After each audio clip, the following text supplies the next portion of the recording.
Hello there, welcome to the Ginger and Wifey Podcast. Today we're going to be doing No Sleep. Now, this one is going to be a long one, so buckle up, get your popcorn ready. And if you are watching this at night, this one seems to be a scary one. So, the title says, I've always had a suspicion that the restaurant across from my building was a money laundering front, but it turned out to be something much worse. Oh boy. All right, here we go. I'm almost sure you've seen this one. They're there in pretty much every major city, those small, dingy establishments that you hardly ever see anyone going into. It would be a barber shop or a nail salon. But more often than not, they tend to be restaurants. Some place with a generic name, an unenticing exterior, almost as if they couldn't care less about attracting any customers, because, well, they probably don't.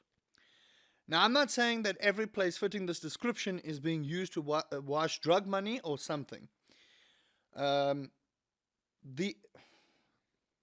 hardly a good way to know for sure. At least none that would involve putting yourself in danger trying to find out. But for the longest time, I had been absolutely convinced that was the case for the small Mexican restaurant sitting across the street from where I lived. I feel like that's like something out of a movie. Yeah, like you got those cartels that's got the little restaurant, the dingy little restaurant across the street from someone's home, and then Yeah, but it shouldn't be. shit goes down. It shouldn't be Mexican, but okay. Anyway, it's a tiny building tucked between an equally sketchy pawn shop and a liquor store. Yeah, this is definitely from a movie. Yeah, I don't live in the best part of town. The advertising for the place consisted of a plain white sign with the words "Taste of Mexico" plastered across it in plain yellow font. Those words were accompanied by two cartoon sombreros sitting at the end. It's kind of like muchachos over here. Yeah, almost. But I just got the little guy with his little hat. I love that place. During the 11 months that I've lived in the apartment complex, I can count on two hands the number of different people that I've seen going there. Watching the place had become something of a pseudo hobby for me. I don't know how to explain it, but it almost felt dangerous. As if it was something that I wasn't meant to stick my nose into. You probably shouldn't have. I'll go ahead and describe some of the more interesting observations that I've made over the months. First of all, I was exaggerating a bit when I said that I could count the amount of different people that had gone into the place with two hands alone. Realistically, it's been more than that. Still not a lot. Maybe like 30 or 40 different customers in total, mostly consisting of what appeared to be drunk young people going in late that night. But with that said, there's only ever been a few people I've seen going in there more than once. One of them is this dude that's always wearing sunglasses and a suit. He's tall and lanky, tattoos covering his hands. I've seen him maybe about a dozen times, always between 10 and 11 p.m. on a Thursday. And here's the weird thing about him. He's never in there for more than a few minutes, and he always comes out empty-handed. So not quite sure what's going on there. It's hard to even speculate. There's another guy who I assume to be the cook, based on the fact that he always comes out wearing an apron, one that's usually stained a deep red. The butcher. The butcher! The butcher. It's Pudge! Pudge the butcher. If you get the reference, cool. There's a lot of butchers out there. But that is so weird. You just come out and you're all red. It could be. Listen, It's Mexico. They could be making enchiladas. Okay, a lot of mushrooms, tomatoes, because mushrooms bleed red. Cool. I estimate that there's about I estimate that he's about 250 pounds, most of which is muscle. Man's swole. Definitely. Okay. He usually comes out at night, usually to smoke a cigarette or two. And then there's the strangest one out of the bunch. A plain-looking guy who's maybe in his early 20s, who's always wearing a green windbreaker and jeans. I think I've seen him going in there close to 100 times. The most frequent customer by far. Okay, but what? Does it say that he's always in the green jacket? Mm-hmm. Why? Change your clothes. Okay, but to be fair, I do sometimes have my own favorite outfit. Hello, Sushi. Okay, bye. Now, the freaky part about this guy is that I've never seen him leaving. It's not like I'm watching this place for hours at a time, but it still doesn't quite track. I know what you're thinking. He's probably going out the back door, and I thought that might have been the case as well.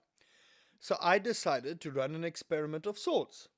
One involving two video cameras. One I had lying around, the other borrowed from my sister. I feel like this dude had just committed a felony. Something's gonna happen to do this, dude. Oh no! I left the first one recording on my windowsill facing the street. The other one was well hidden inside a bush in the parking behind the restaurant facing the back door. That is definitely illegal.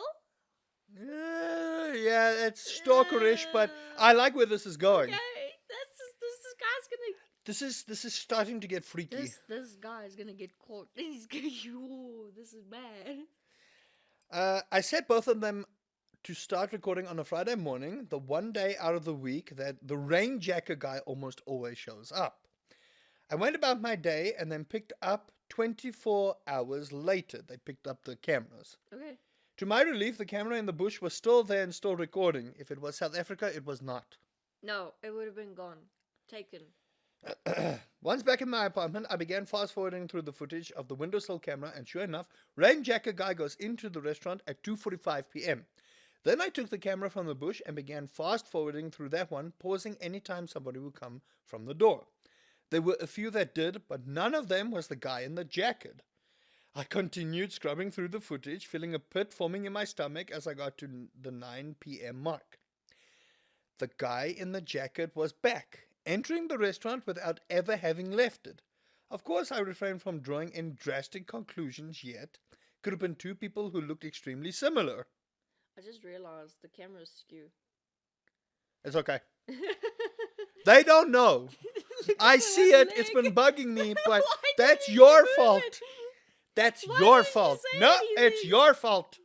Wow, mother. That's your fault. I only saw it halfway through. I was like, nope. Leave it. We'll fix it in next post. time. I exported the footage from both cameras to my laptop and then watched them back in separate windows, one playing from 2:45 p.m. and the other one from 9 p.m. At first I thought the footage must have gotten corrupted somehow. Not only was it absolutely the same guy, his first and second entrances looked just about identical. The same walk, the same path, the same mannerisms down to the minute details, the minute details. I always read it as minute, but you have to figure out the sentence. Someone in the comments are going to rag me for that one. Listen, Good. Listen, I sometimes, you see when I sometimes mispronounce words, and you laugh at me for it. Yeah. The only time that I've ever seen the word is through reading, and then I make up the own pronunciation in my head. Hey, Sushi. Y'all, look at there! There you go. Okay. So, as if the footage had been cut and pasted into separate parts of a movie. I rewatched it about 50 times trying to analyze it to find any difference at all, but there were none. And this wasn't the only messed up thing I saw. At around 2 a.m., the chef came out the back door. He tossed some trash bags into the dumpster and then sat on the step smoking a cigarette. Given how dark it was, it took some time for me to make out the details of his face. But eventually I was able to do it, and it looked like he was staring right at the camera. I can't tell for sure, but that's what it looked like. That is creepy, That is man. so creepy. Oh. So after he's smoking the cigarette, or after he's done smoking the cigarette, he goes over to a car parked off frame. I hear some indistinct noises, some rustling. He walks back carrying a duffel bag. Yeah, it says there, a duffel bag. So someone Where? forgot their spelling. Oh, whoops. And there's something moving around inside of it, but not like a human or even an animal. I don't know how to explain it. It's weird. Right before he opens the door and goes back inside, he suddenly turns around, standing still and staying that way for nearly 3 minutes. I couldn't see his face at all, but I could guess well enough what he was looking at. Eventually, he turned back around and closed the door shut behind him. Oh no! The remainder of the footage revealed nothing of note, but what I already seen was more than enough to make me feel as if I should drop any further investigation. But even so, I couldn't help but continue watching the place, that morbid curiosity refusing to fade. Hello, cat! You know what the worst part is? Yeah. And then Ashoka was sitting at the bottom. Yeah. You know what the worst part is? Mm-hmm. I'm sorry, but white people don't know the sense of danger. This is not about that, okay? But yeah, I don't know. Did you see every single horror movie? I have, and unfortunately, there's this trope where us fair-skinned people, I say fair like this, Caucasian. yeah, we tend to lurch towards danger. I'm sorry, but I'm also like that. I don't know what it is. I just have to see what's going on. Someone could be standing around the corner with a gun, and I'd be like, "Hello." Okay. Anyway, that there was one surefire way to satisfy it by simply going inside. Oh. I could feel my sensible side starting to take over, so I prepared myself. I texted one of my friends, told him where I was going, and if I didn't text him back by midnight, I was probably in some deep trouble, and to send the cops right over. A bit drastic, I know, but there was something telling me that it wouldn't be a bad idea. Yeah. Okay, cool. It took a bit of convincing, but he seemed to tentatively agree, and at around noon, I left my apartment and made my way down the stairs, through the lobby, out onto the strangely empty streets.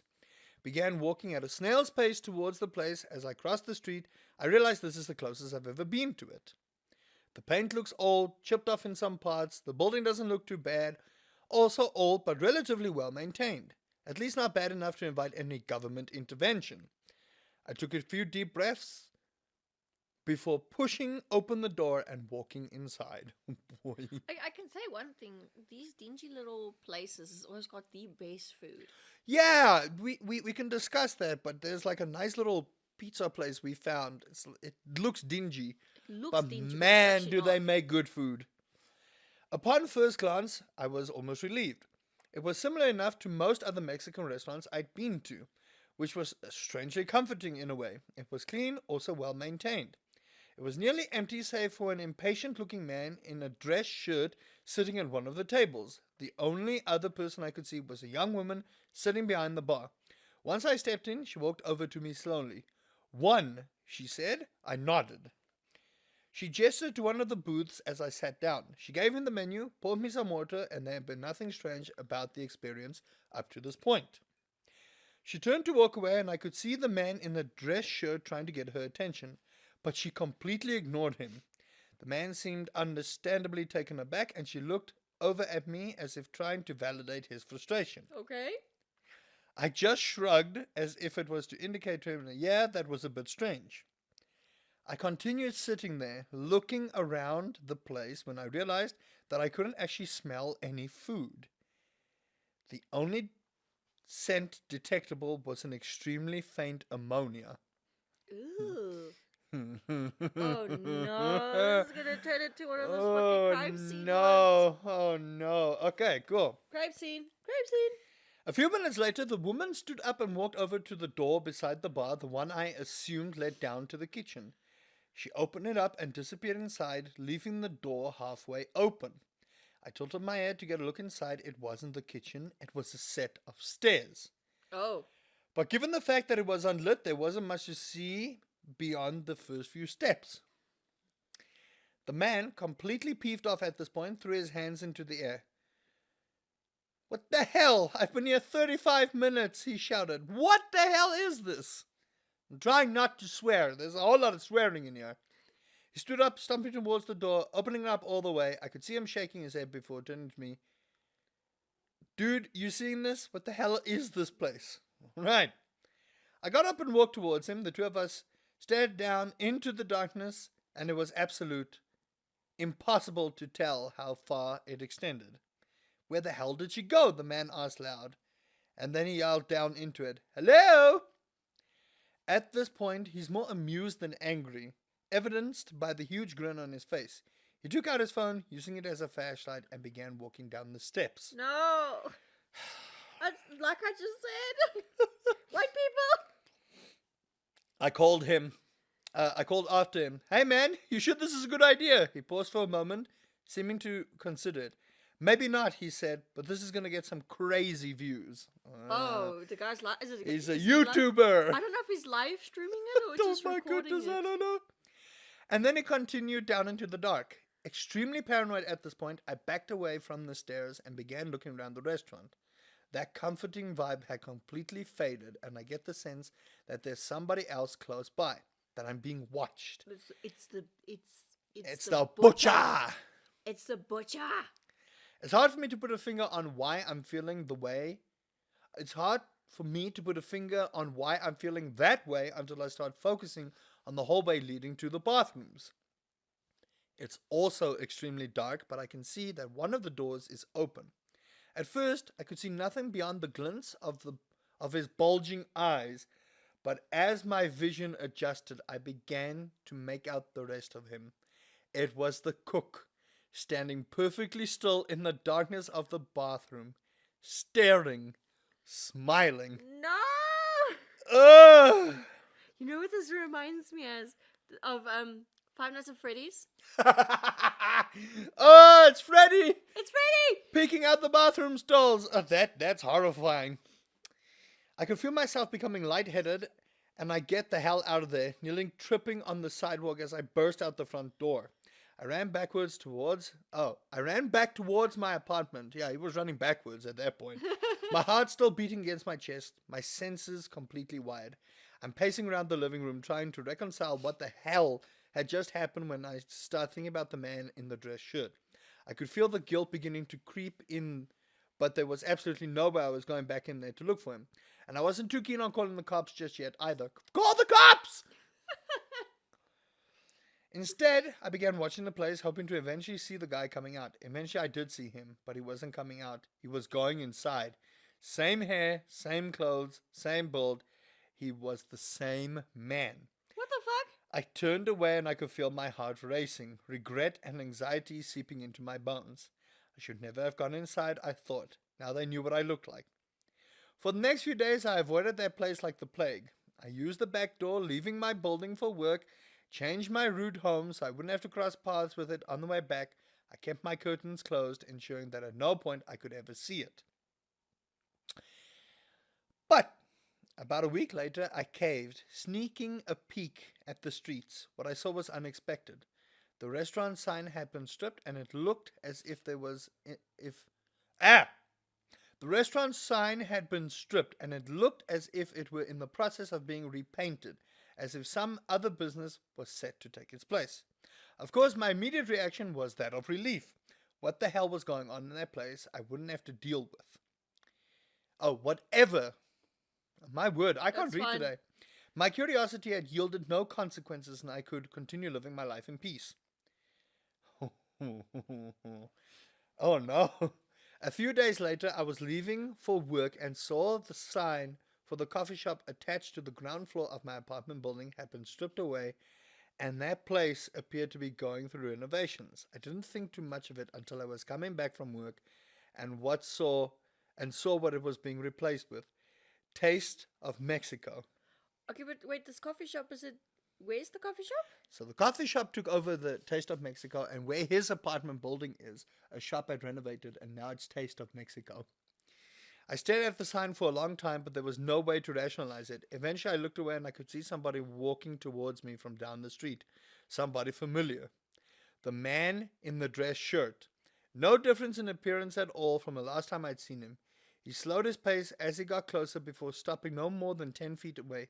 He looked up and directly at me, his face expressionless at first, before a hint of smile began to bleed through.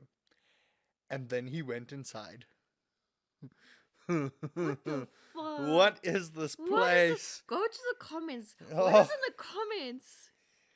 What is that? Sometimes things are better left alone. I don't know what's going on there, but they let you leave once. They might not be so forgiving the second time. Okay, but what happened to that guy when he went down the stairs? Up or down? Which was it? It was down the stairs. I think the creepy part is the butcher standing there right by the bathroom door, man, staring. Yo. So your lease month to month or what? I move. I move. I move. Oh, I'm oh, out. I'm out. You don't see me there anymore. Okay, but that guy with the dress shirt, No. it's as if he was like brainwashed or something. What the hell?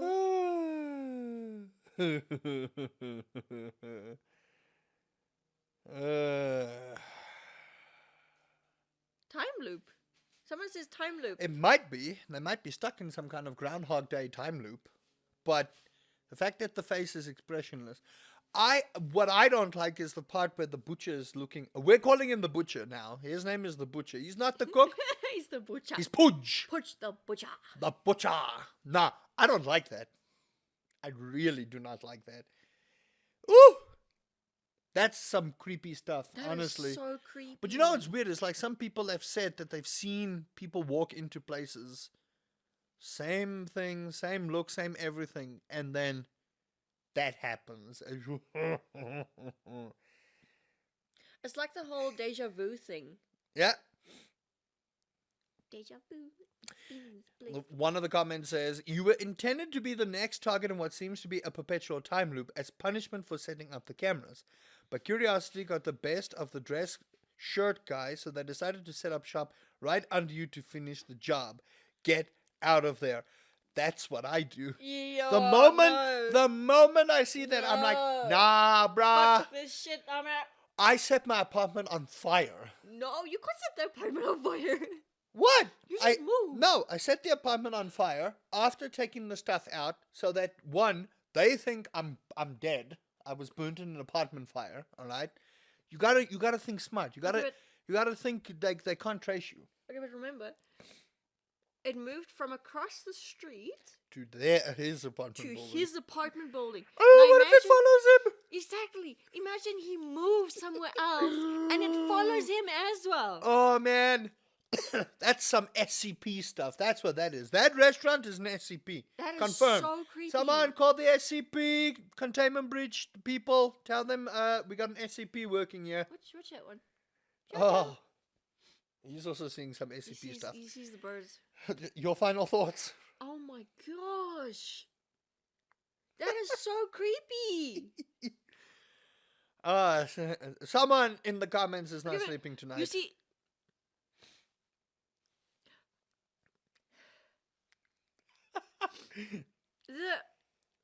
obviously the cook is in on it. Oh yeah, no, obviously. No, obviously. You can close it, it's fine. The cook is in on it. Most definitely. Because he was smiling at the dude in the bathroom. He wasn't just smiling at the dude in the bathroom. He was staring at the camera. He knew the camera was there. No, not just that, but remember when the guy went in? The cook's probably doing it. I do not know. And then it's as if they are zombies going in and out of this place. I think they were murdered. And the duffel bags are their dead carcasses. That's what I think.